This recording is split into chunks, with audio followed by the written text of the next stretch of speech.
Destination Freedom. Dramatizations of the great democratic traditions of the Negro people is brought to you by station WMAQ as a part of the pageant of history and of America's own Destination Freedom.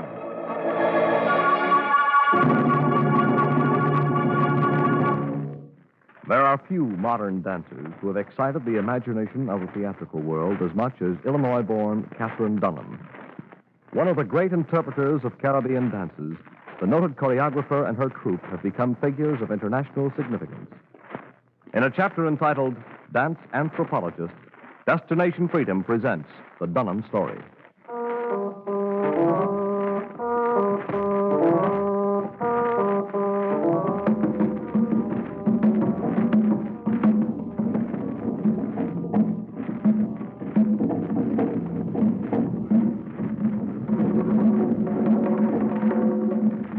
It was after midnight when I heard the drums, and I thought I was dreaming. The sound of drums had been all around me when I came down to Haiti. When I went out into the valleys, they seemed to beat under the ground I walked on. But when I went looking for them in the hills, they grew silent. Then, on this night, someone woke me. Child, little lost child, wake up. Huh? Oh. I had gone to sleep with my clothes on. I had been waiting for this to happen, for the landlady to wake me. Is my little child ready? The old woman had said she'd take me where the drums beat.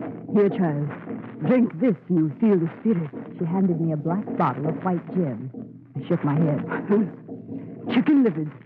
Your blood's thin, child. Nobody'd believe you were a relative of mine. Nobody'd believe you had any of my blood. That's enough good spirit. She finished the bottle herself. Well, come on, little child. Come on, before the dancing's over and everybody's gone home. Follow me.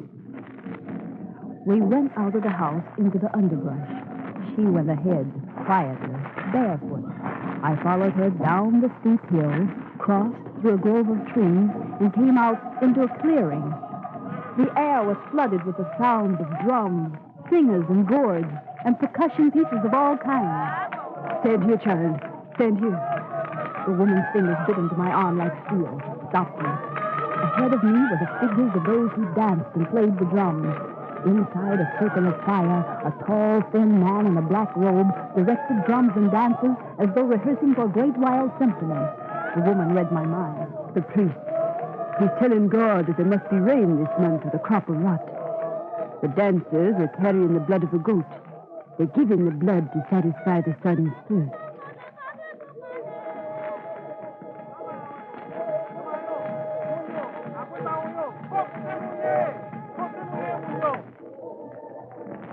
The fluid movement of the dancers and the thousand rhythms that seemed to grow from the drums hypnotized me. I stood in a trance, never knowing when the dance was finished, for even when it ended, the men and women moved with a peculiar rhythm. Wake up! Wake up, lost child. He's coming. Oh!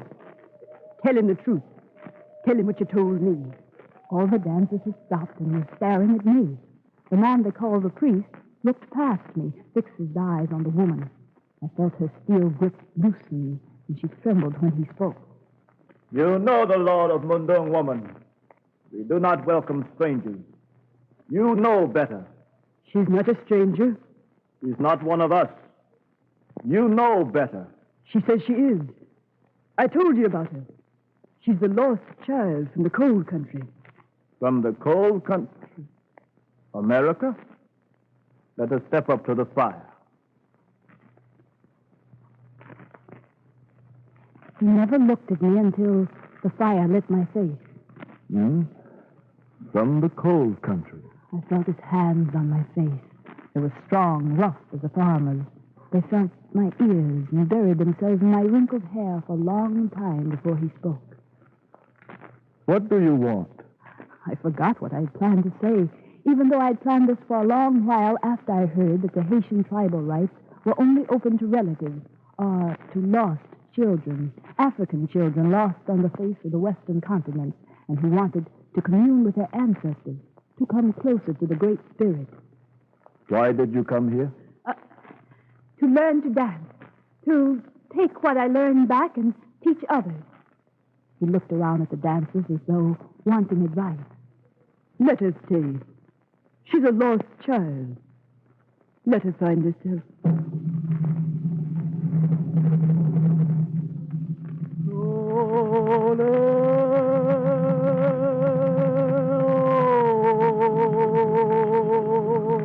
The sun was coming up over the blue mountains. The singer looked up and waved to us.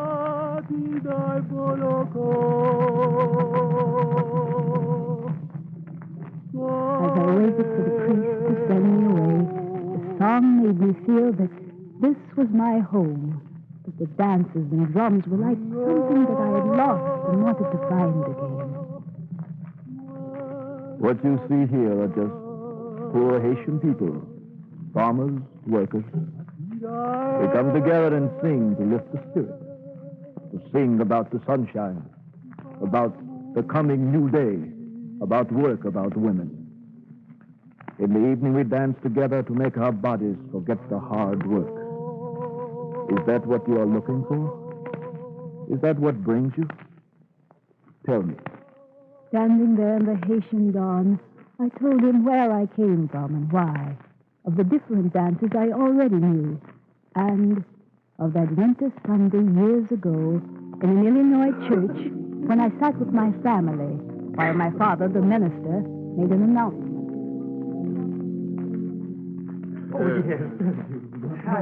One more thing, brothers and sisters. As you know, our church is doing its part in the great drive to spread the teaching of Jesus.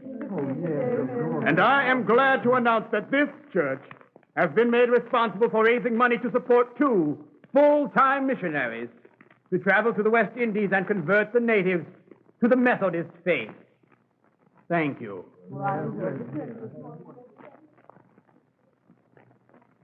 My father's words excited me. I was still in high school, but when we got home, I asked him if the missionary jobs were still open. Well, of course they are, Catherine. You know of anyone to fill them? Yes. Well, tell them to contact me in the morning. Now run along. Father, I'm the one who's applying. Oh, Catherine, I haven't time for jokes. I'm not joking. I really want to go. Now, Albert, why don't you help me? I'm willing, but, well, we have to raise the money first. I could raise my own. I could give a carnival for the church. Oh, we've given carnivals before, child. Didn't make expenses. We'll have to let this go until... Listen, Father. Please, now, Albert, at least you can let your daughter try. Well, If she thinks she can raise money for missionary work, let her. I think you inhibit the child too much. Why, I think you're bringing her up to be somebody nobody'll ever look at, just because you're a minister. all right. All right. Catherine, set up your carnival. Do anything you like. That's more like it. It's time the girl used her imagination and did something besides play soccer and basketball. You go right ahead, Catherine. You go right ahead. I went right ahead. I stopped basketball practice and kept thinking of the money we needed so I could go into missionary work. I kept thinking of how I could raise it. And so on my way home from school one evening, I noticed that the traveling carnival had moved into town. Their tents were on a vacant lot. I walked in. Hurry, and see the biggest little circus in the country. Right-hand side, see the young man with 3 heads. See one little old woman weighing 695 pounds. And if you want to see dancers, we got dancers from the pineapple country. Did I say hula? I mean hula. That's right, folks. Just 1/4 the admission. See the hula dancers before you die. I got in a long line of men. I wanted to see how a carnival was run and how I could raise money for my own. But when the barker saw me... Hey, you. Get out of that line. Get out of line there. Hey. I've got my quarter. Yeah, but you haven't got your parents with you. They don't mind, sir. Well, the juvenile authorities do. Come on now. Step out. Hey, Sam, let her go. I know her. Yeah? Yeah, old Reverend Dunham's donor. Let her in. Let her in. Go on. Oh. Sure. You can never tell, can you? Go on in, girlie. Yeah. Step right in. I squeezed inside the tent, sat on the front row bench. Thank you for your kind attention, ladies and gentlemen. And now, on with the show. That's what Professor, if you please.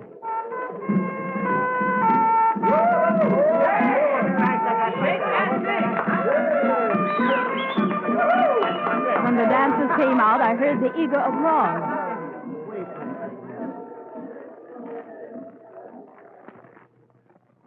When I came out, I had decided how I would run my carnival.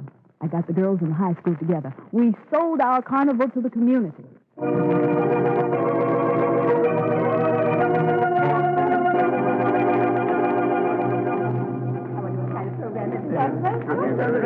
On opening night, the church was full.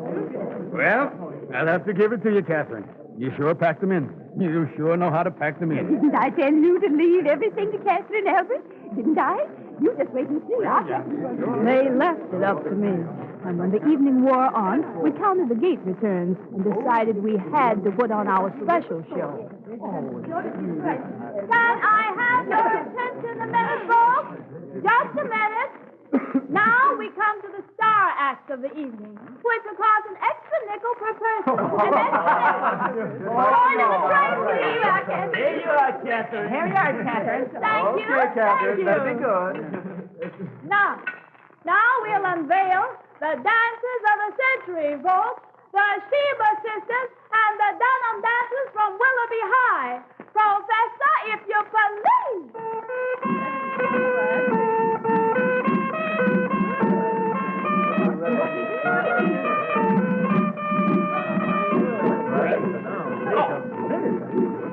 We went into the only carnival dance we knew. The church had never seen anything like it. We didn't have the dancers exactly packed, but it must have been close because when the church doors closed that night... If I ever see you dancing like that again, inside or outside the church, the deacons ain't going to be able to pull me off you like they did tonight. But, Albert, she raised more money than all your carnivals The combined. devil could do the same thing. Not the money she raised that's important, but what kind of daughter have I raised? Now, Albert, she's going to be a Now, missionary. listen. You might as well forget this missionary business right now. The deacons would never trust what you might teach the natives, Catherine. When you put on that grass skirt, you ended your chances of ever going to the West Indies. Let's hope you find another field in school. I enrolled at the University of Chicago, and a friendly professor urged me to study... Anthropology, the science of man. Your aptitude test shows a pronounced interest in cultural backgrounds, Miss Dunham. Of course, there aren't many women anthropologists today, but I think you may become one of the best if you study.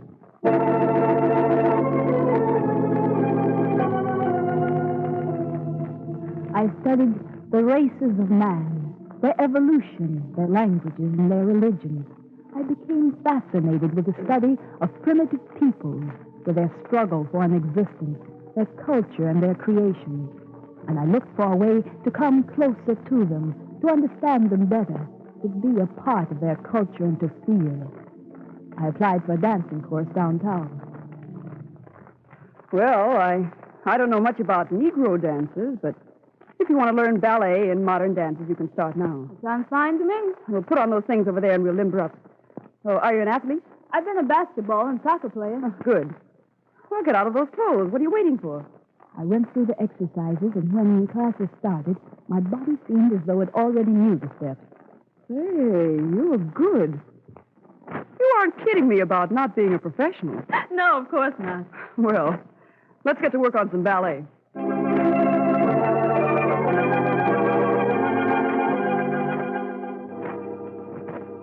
I learned the steps of the ballet and the premise of modern dancing.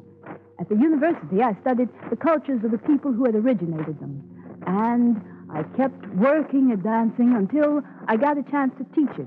My teacher and I decided to go in together to teach what we knew of Negro dancers. I saw an ad in the paper offering studio space for rent, and I applied. Well, they sure answered you quick enough. They sent us the key to the place. Oh, what are you dreaming about? Come on, let's go open shop.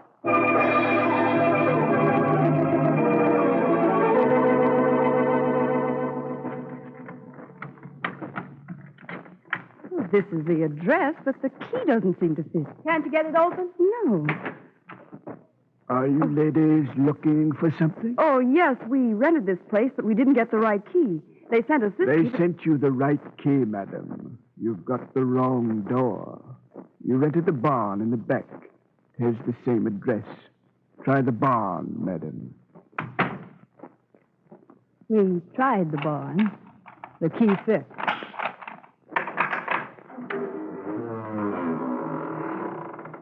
This is the kind of hole I'd hate to be stuck in. But it's a start. Well, where's the broom, honey?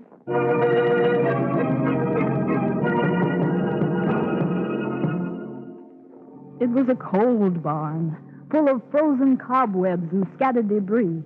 We cleared it, cleaned it, and waited for students to come. They came, but the barn was so cold in winter that the mothers took their children away. But some kept coming back until I had built a group and was teaching them the dances I felt. Visitors would come by the barn to see what I taught.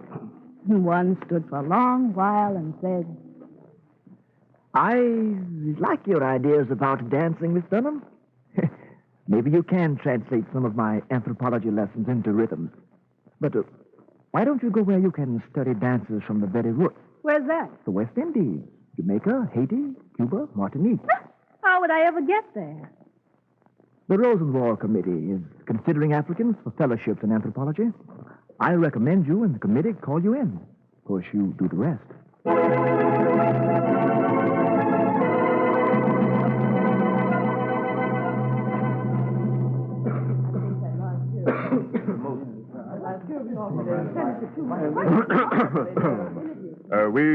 We will now consider the application of Miss Catherine Dunham. Miss Dunham in the room. Step forward, Miss Dunham. Your application states that you want to do research in anthropology. I do? The type of research you outline here is a bit unusual. Don't you think so, gentlemen? Yes, quite right. I never thought that the culture of a people could be explained by their dances. But so you have it down here. I thought that if I could study primitive dances and bring them back to America, we could come closer to understanding other peoples and even better to enjoying and appreciating them. I understand all that, but I can't see why you should be given fellowship funds for that.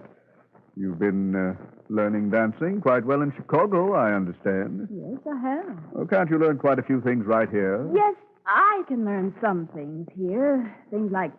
Like what? Well, it's really hard to talk about it. Can I show you? Well, I suppose, gentlemen. Sure. You see, in Chicago and almost all over America, I'd have to learn this kind of dancing. Here, wait until I get out of these street clothes. Miss Dunham, can't you explain in a few words? It's quite all right, gentlemen. I've got my dancing costume on under these things. Now, this is the kind of dancing you can learn in America. Well, that's right. I learned it here. I ran down the agenda of European dances and American variations until I exhausted them. The waltz, the shot-is, the lady love you.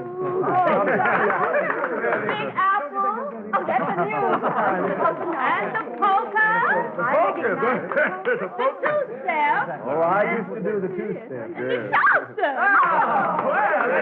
Coming back to Ballet and ballroom, town and farm. When I finished, the committee was much quieter.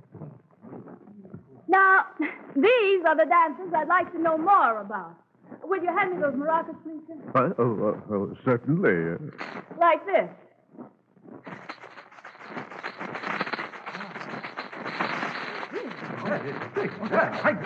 I did a short tribal dance I'd learned from a West Indian artist.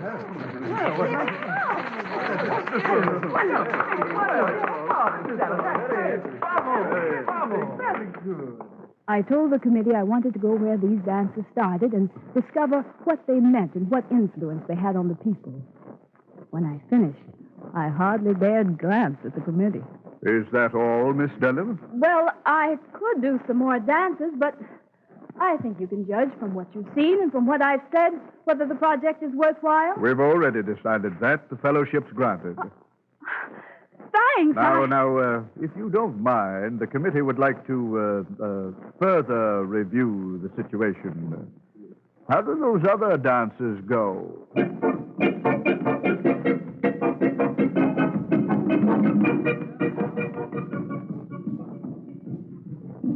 gave them a dancing lesson and caught the boat and went to Jamaica, Cuba, and to Haiti. When I wanted to go to tribal dances, I talked to the old lady who warned me. It's against tribal law for strangers to see the sacred ceremonies. They're only for those of our blood. I convinced her that I was of the same blood and bone as were the Haitians. And when night came, she awakened me and took me with her. This is the story I told the priest. He listened as the sun rose and as one of the peasants sang.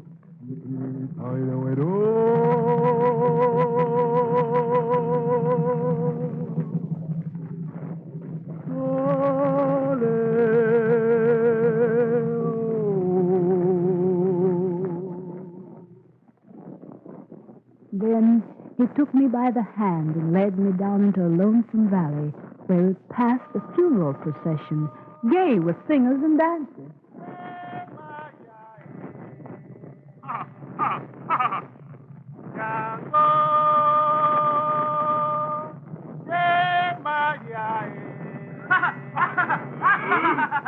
Come, child. It is a very sad funeral. Very sad. Then why is everybody laughing and dancing? To keep the dead man from knowing they are sad. I don't understand. Then watch them dance. You will understand.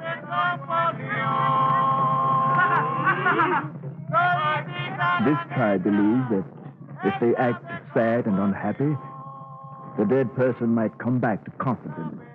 Naturally, they want the dead to stay dead. So they hide their sorrow from them. They laugh and dance and sing.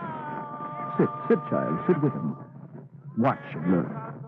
I sat with the funeral procession, learned the dance that covered sadness. I went into the mountains and lived with Haitian peasants, learned to imitate their fluid movements, and learned to speak with the drum. The mama drum you beat with your hands.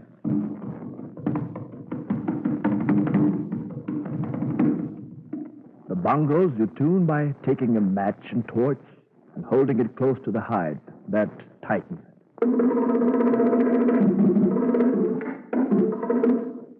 The maracas are these gourds. Inside are the dried seeds that beat another rhythm while the drums work.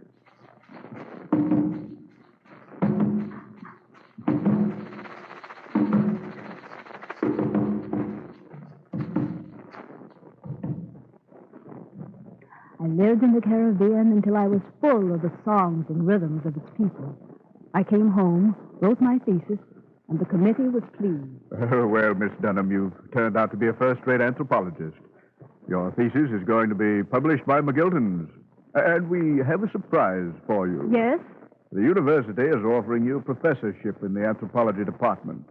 We think your method of teaching and your experience will be an asset to the school.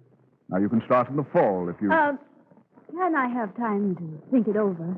Well, of course, but it's the thing you've been studying for. Why? I don't know if lecturing in a classroom is the best way to teach anthropology. What other way? You're not thinking about going on the stage, are you? Well, I had thought of Now, it. look here, young lady. I'm aware of the theatrical nature of some of your work. But believe me, people will listen to an anthropologist in a university, but they'll run from one in a theater. Think it over again.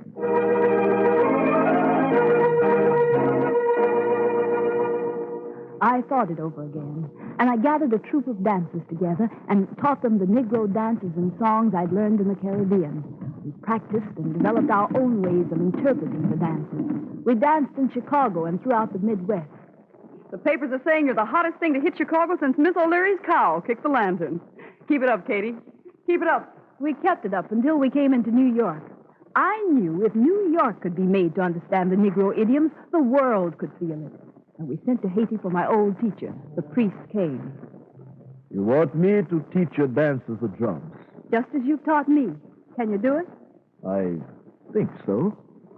He worked for weeks, taking the fingers and hands of my dancers and teaching them the beats, the sambas, the rumbas, the congas, the 1,000 variations that made African rhythm the most complicated in the world. And on opening night, we finished with one of the Haitian numbers.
When we were through, the audience stood for half an hour. I had found a way to mix anthropology and the dance and make people like it. After New York came the world. In Mexico, 100,000 came to see us, and the president thanked us for our Mexican dance. In England, the king and queen listened to our samba, and we went to Switzerland, Italy, Sweden, Holland, Belgium. All the world seemed to understand our dances. Somehow, I can't help feeling that my attempt to become a missionary by doing a carnival dance routine before my father's Illinois congregation turned out right after all. My missionary work has turned into a strange channel. But you don't have to go to the jungles to do missionary work. You can teach human understanding any place. That's what we're trying to do.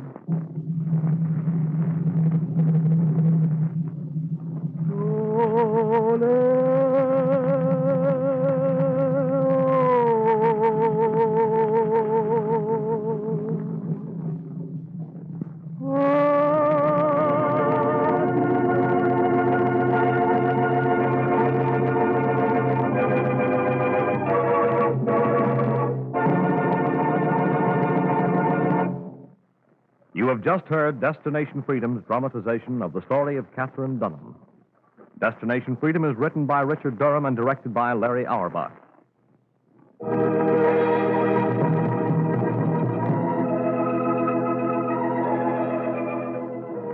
The role of Katherine Dunham was played by Wesley Tilden.